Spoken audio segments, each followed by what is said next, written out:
The music world is reeling from the heartbreaking news that the legendary R&B and neo-soul singer D'Angelo has passed away at the age of 51. The devastating news first broke through respected journalist and professor Mark Lamont Hill, who took to social media early Tuesday morning to share what he described as unbelievable and deeply saddening news. In a post on X, formerly known as Twitter, Hill wrote, "My sources tell me that D'Angelo has passed.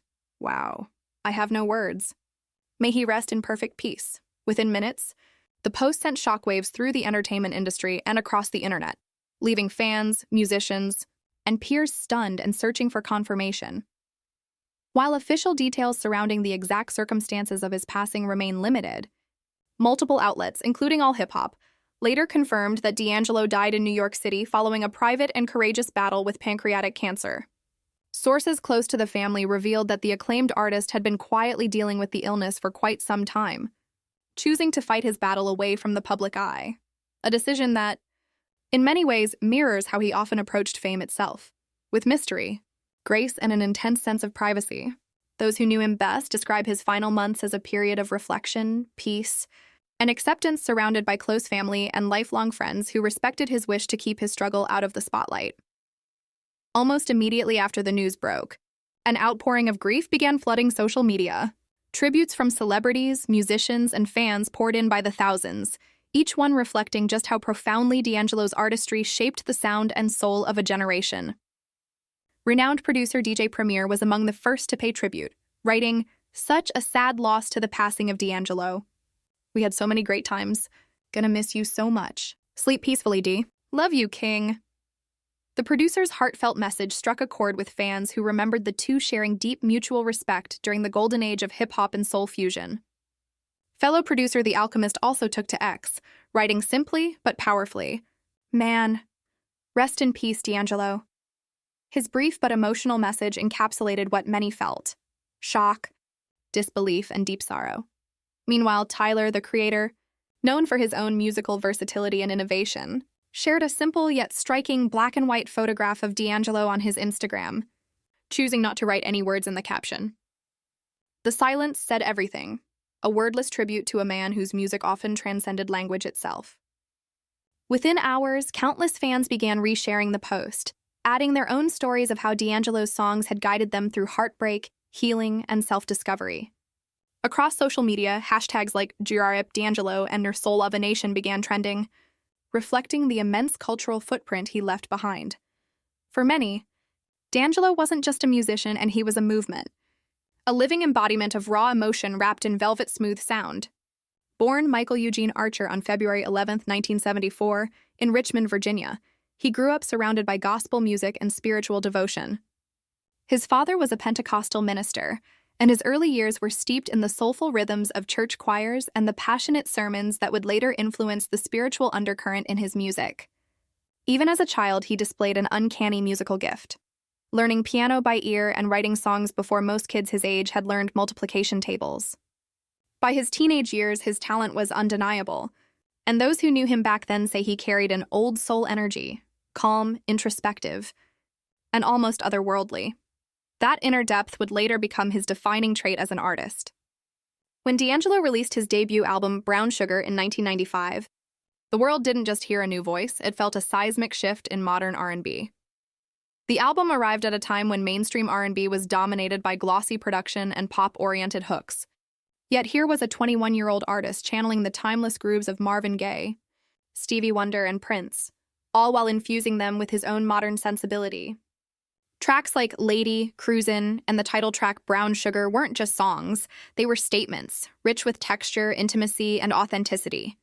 Critics hailed it as a masterpiece, and the album went on to spend an incredible 65 weeks on the Billboard 200, earning platinum certification from the RIAA within a year. The success of Brown Sugar catapulted D'Angelo into stardom almost overnight. He received 4 Grammy nominations for the project, including Best R&B Album and Best Male R&B Vocal Performance. But more importantly, the album became the blueprint for what would soon be called neo-soul, a genre that fused the heartfelt storytelling of classic soul with the innovation of contemporary R&B and hip-hop. Artists like Erykah Badu, Maxwell, and Lauryn Hill would soon follow in his footsteps, collectively redefining what soul music could be in the modern era.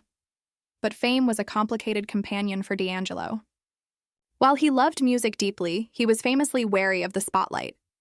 His close friends often said that he never sought celebrity status. He sought artistic freedom. And yet that freedom came at a cost. After Brown Sugar, the pressure to deliver a follow-up album grew intense. It would take 5 years before D'Angelo returned with his sophomore masterpiece, Voodoo, in January 2000. When it finally arrived, it did not disappoint. Voodoo debuted at #1 on the Billboard 200 and solidified D'Angelo's status as one of the most gifted musicians of his generation. The album's sound was raw, hypnotic, and deeply layered, blending live instrumentation with grooves so organic they felt like they were breathing.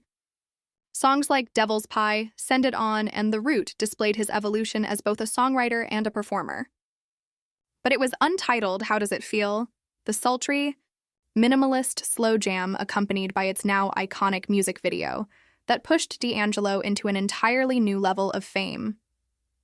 The video, directed by Paul Hunter, featured a shirtless D'Angelo standing in front of a black background, singing directly into the camera as it slowly panned around him. It was simple yet electrifying, a visual that became instantly legendary. But while it helped the song become one of the biggest hits of his career, the intense public reaction to his physique and sexuality began to overshadow the artistry behind his music. In later interviews, D'Angelo admitted that the experience left him conflicted and uncomfortable, saying that he felt objectified and reduced to an image rather than appreciated as a musician. Those close to him say that this period marked the beginning of his complicated relationship with fame, a relationship that would soon take a toll on his mental and emotional health. Despite the pressures, Voodoo swept the 43rd Annual Grammy Awards, earning D'Angelo 2 Grammys, including Best R&B Album and Best Male R&B Vocal Performance. It was the pinnacle of his career, yet ironically, it also marked the beginning of his retreat from the public eye. After 2001, D'Angelo largely disappeared from the mainstream music scene.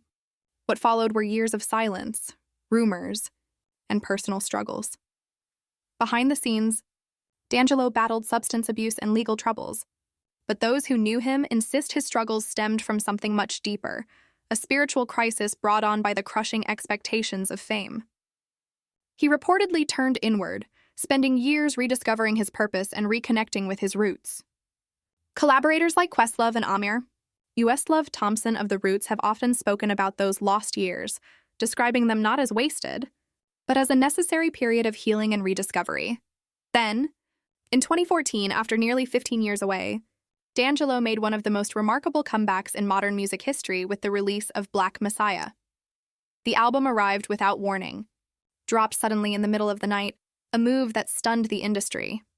Its sound was urgent, political, and deeply human, addressing themes like racial injustice, spiritual awakening, and love in a world on fire. It debuted at #5 on the Billboard 200, and critics hailed it as both a comeback and a revolution. Black Messiah reminded everyone why D'Angelo was so important, because his music didn't just entertain, it spoke truth to power.